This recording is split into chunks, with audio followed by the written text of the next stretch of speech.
are here for the workshop. So we have 1.5 people.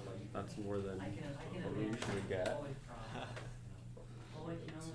So today we'll be talking about masks and render textures. We'll do some fancy stuff with them. Well, first, what are masks?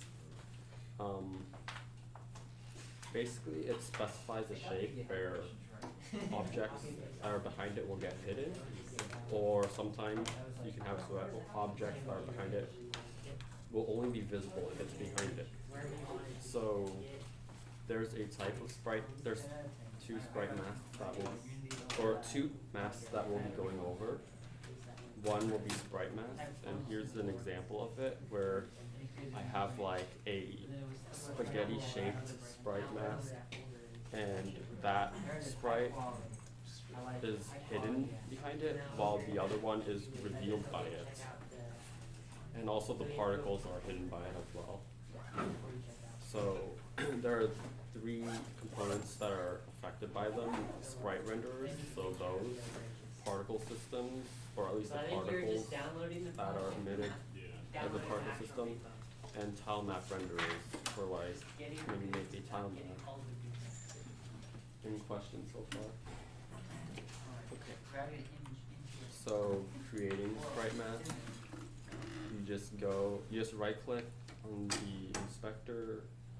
No, that's not. I forgot what that was called, but you right click, you go to 2D object, and you click on sprite mask. So let's do that right now. So you just go here and click sprite mask. After that, you have an object that just has the transform, because everything has a transform, and the sprite mask component. So you just drag the sprite in, and that becomes the shape of the sprite mask. It's not the sprite mask is not visible. It's just the shape that other objects are hidden or revealed by it. Because it's your own branch. So that's the sprite property. The alpha cutoff specifies at what alpha, which is the transparency of each pixel, does it consider to be part of it. So if you raise a cutoff, then it requires then it requires that the pixels has to be fully transparent or fully opaque. And if you do it to 0, then it means that you shouldn't have it at 0, but it just means that if it's at 0, then it still works, which doesn't make sense because some of it is, the point of it is that it's there. If it's transparent, it's like not there. So by default it's 0.2. I like that because it makes a pretty nice circle. So let's just have a regular sprite. So by default it's unaffected by it, but one of the properties of a sprite renderer is the mask interaction, and you can change it to, and by default it's none, which means it's not affected by it at all. You can change to visible inside masks, so now it's only visible within that circle. I should move that so it's not covered by that. So visible inside means it's only visible when it's inside of the circle, and visible outside does the opposite effect. So did you make 2 scenes already? Can you think of like one, like a use of this, or like an example of a game that uses something like this? Maybe like a fog of war, you can see what's around you. Yeah. And also, have any of you played or seen gameplay footage of Ocarina of Time or Majora's Mask? I've seen footage. So, do you know about the lens of truth? I might have heard of it. So basically it allows you to see invisible things, but like when you use it, it doesn't really just make invisible things visible, but like there's a circle on the screen, and when something that's invisible goes inside the circle, it becomes visible. So something like this would work for it. What else? So for the other ones, for particle systems and tile map renderers, it's really similar for tile map renderer. For the particle system, you have to go all the way to the renderer module, which is all the way at the bottom, and then go to masking and just pick one of them.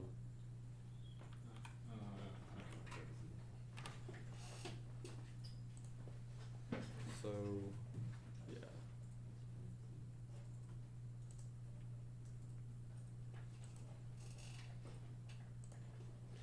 So, what you mentioned, fog of war. I'm going to show you how to do something like that.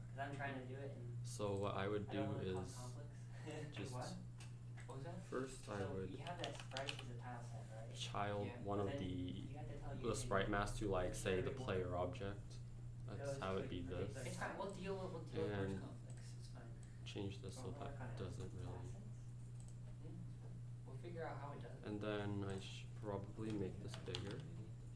That seems good enough. Can I save? Why? You wanna work on my image?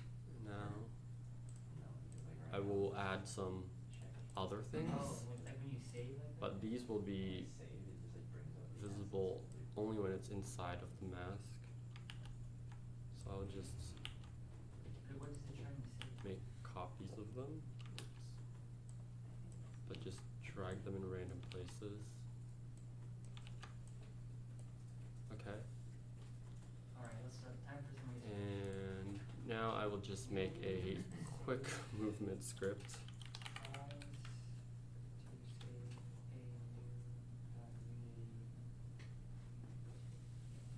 Any questions so far?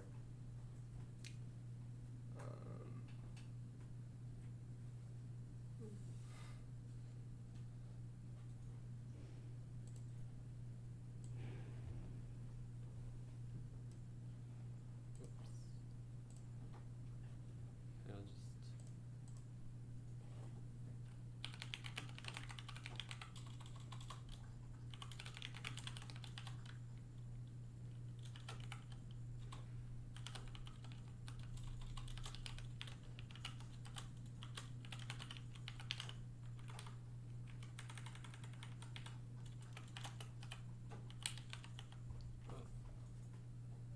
just I think I'm just saving it in patterns. Let's see, oh, yeah. You're on your bench. Oh no, it went down a file. Save? Oh, what file is it trying to save? Okay, this is just a basic movement script. It's trying to save the project, right? So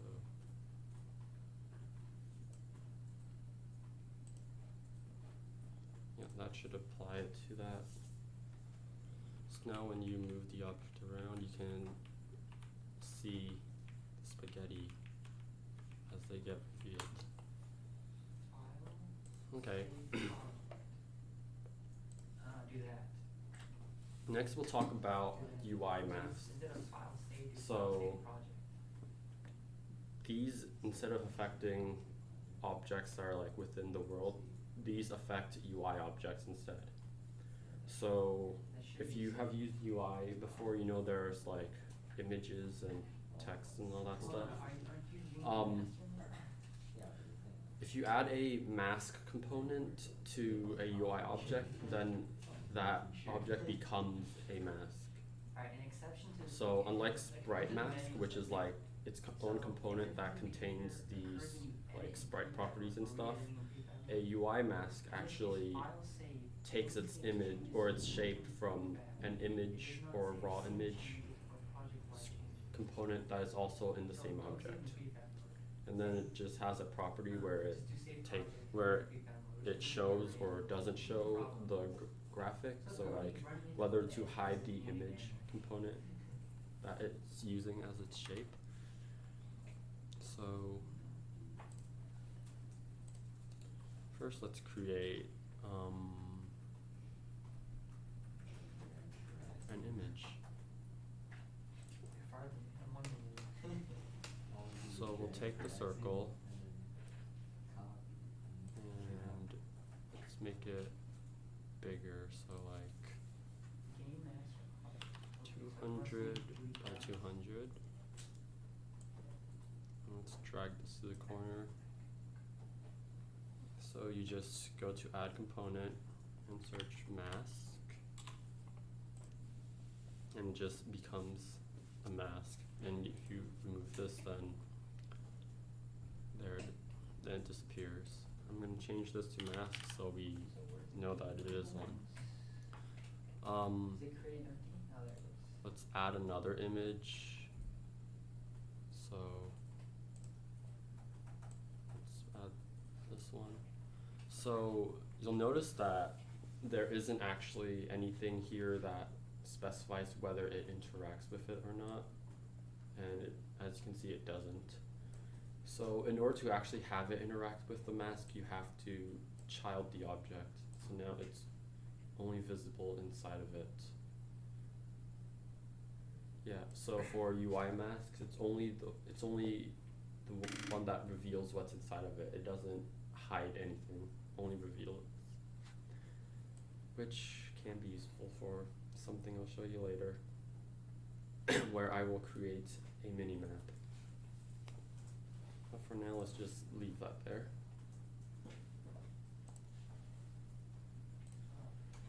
So,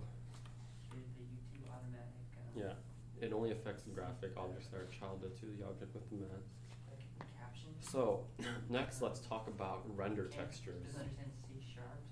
So, render textures are a special texture, because normally these textures like these, they're a file that contains an image. Render textures are textures where it updates during runtime, usually from a camera. So normally what a camera does is it takes whatever it sees and puts it onto the screen. But if you set a camera to render to a render texture instead, then it won't go on the screen, but instead save what it sees onto the render texture instead of the screen. So first, render textures have some properties like size and other image properties like anti-aliasing and color format and all that stuff. So you create a render texture. Oh yeah, render textures aren't components or sprites. They're something different entirely. And they're considered an asset, so it's saved to a file. So you go here instead of here. You go to create and you find render texture. And since we're going to be making a mini map, we'll just call this one. Any questions so far? Because it was confusing me a bit when I first learned about it. Could you explain what the render texture was again? So, render textures are like these, where they store a texture or an image, but instead of having this be from a file, it comes from what a camera sees. I see. Okay. So, well, have you seen, so you're using Visual Studio, right? So have you seen Visual Studio's live share? so after that, you need to create another camera. So, because if a camera is rendering to a render texture, it's not going to render to the screen. So what you do is you create a new camera, and then you drag the render texture to where it says target texture. And then you remove the audio listener because you should only have one audio listener, which should be the main camera, instead of this camera, which is just creating, you're just looking at things. So you go camera, Visual Studio does. whoops, So like you remove the audio listener. should set the position to like 0, 0, -10, and then change it to orthographic, because because we don't need it to be a perspective camera because we're not doing 3D. Oh, I don't know what C-sharp file is gonna open up. So you take the render texture, which I call minimap, and drag it to target texture. So now when you run it,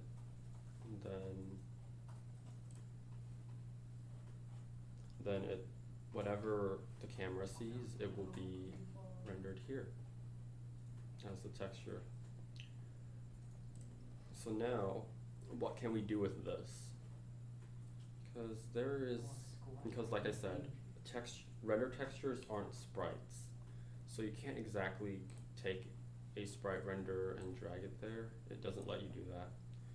Instead, there are certain components that use textures instead of sprites. One example is a raw image. So raw images takes textures instead of sprites, and it lets you choose which section of the texture to use. Some materials and shaders use textures, but we're not going to go over that because I don't know how to do that. I don't know how to do shaders. So you just take your render texture and drag it there, and you'll see that it is basically what the camera sees. And you just like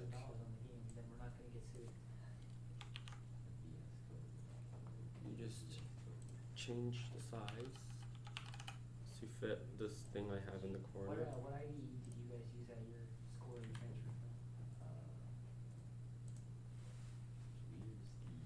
So we have sort of a mini map, though it's not much of a a map, it's just what is shown on the screen, but it works.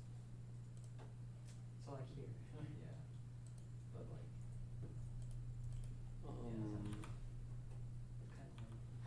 Yeah. Any questions about render textures or raw images? Okay. Well, now let's complete what I was trying to do and make a mini map. So first, let's just delete all of this. So the first thing we need is for a mini map, usually doesn't just show what's on the screen. Instead, it like uses icons to represent each object that's on the map. So in this case, we'll use a square for it. So I'm going to take this one and add a square. I'm a weirdo when it comes to opening files as well. If it doesn't open up within 3 Okay. seconds, I'm changing But the problem is we don't want the square to appear on the main camera because it looks weird. Well, first let's just make this green. So what you can do is create a new layer and just call it like minimap. And then we change the square to the minimap layer. And you go to camera and you go to culling mask and you uncheck minimap. So now even though the square is in there, it exists in the world, the camera does not see it, or the main camera doesn't. The other camera, this one, does because it still sees everything. So that's why in the raw image it still shows the green square there. So for this one, you just do the reverse. You make it only see things on the minimap icon.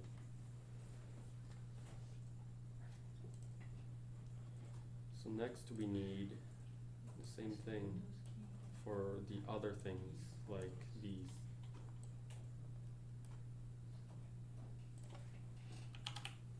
And let's let's make these red instead for like enemy or something. Though right now they don't do anything. And once again, change it the layer to minimap. Select default. And now we just make a bunch of them and just In the left pane. spread them around.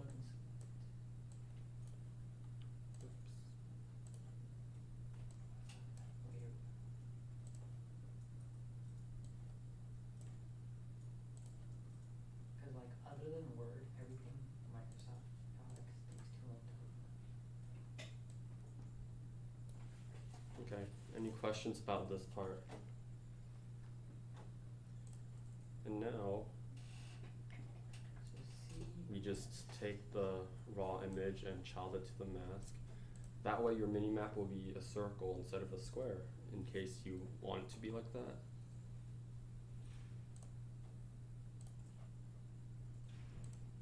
So now you have this.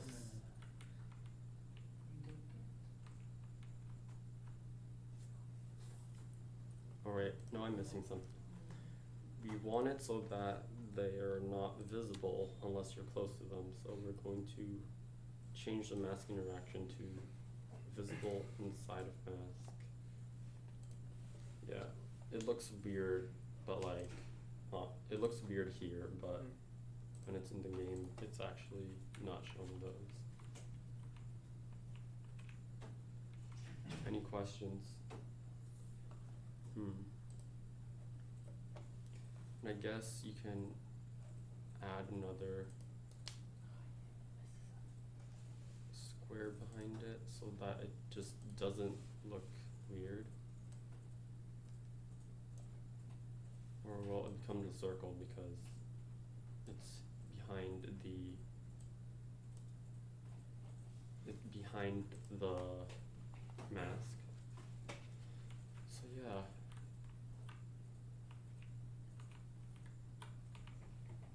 That's it. Any more questions? Could you explain the alpha again for the mask? Like, why does it change the shape? Okay. Basically, so an image is like just a bunch of pixels, right? And each pixel has like a property called alpha, which represents the transparency. So the alpha cutoff just means like how opaque must the pixel be to be considered to be part of the mask. Okay. But yeah, another thing I haven't shown. In the Sprite mask, there's also this custom range that specifies which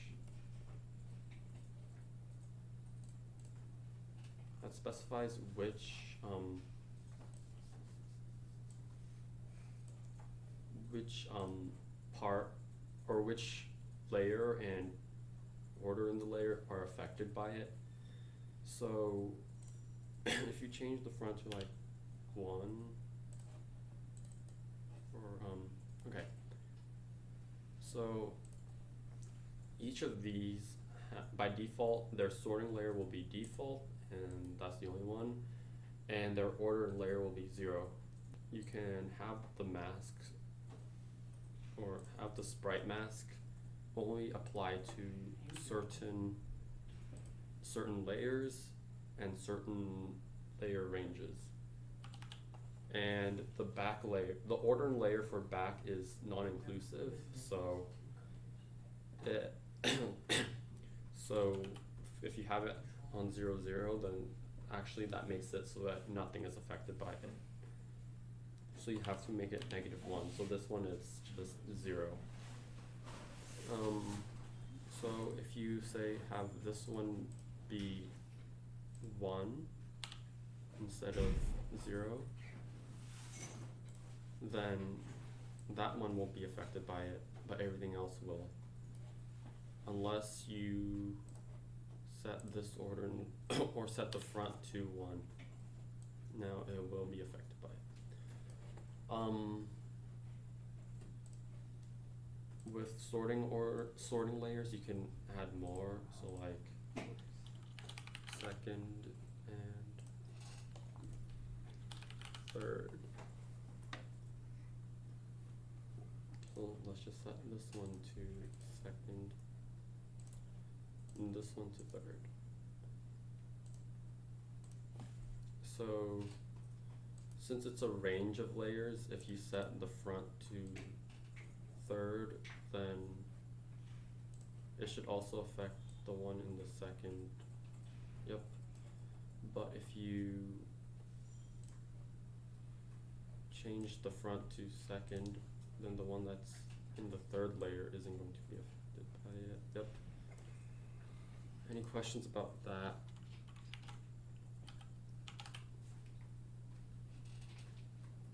Okay. Well, then I guess that is the end of the workshop. Is it possible? So I noticed that you could only choose between like whether it's inside the mask or outside the mask. Mhm. Is it possible to have like different masks where, say, you want to be inside of this mask but outside of the other one? Or would that be programmatically? I don't think so. Okay. It might be possible with shaders, but I don't know how to use shaders yet. Okay. Okay, well, that's it.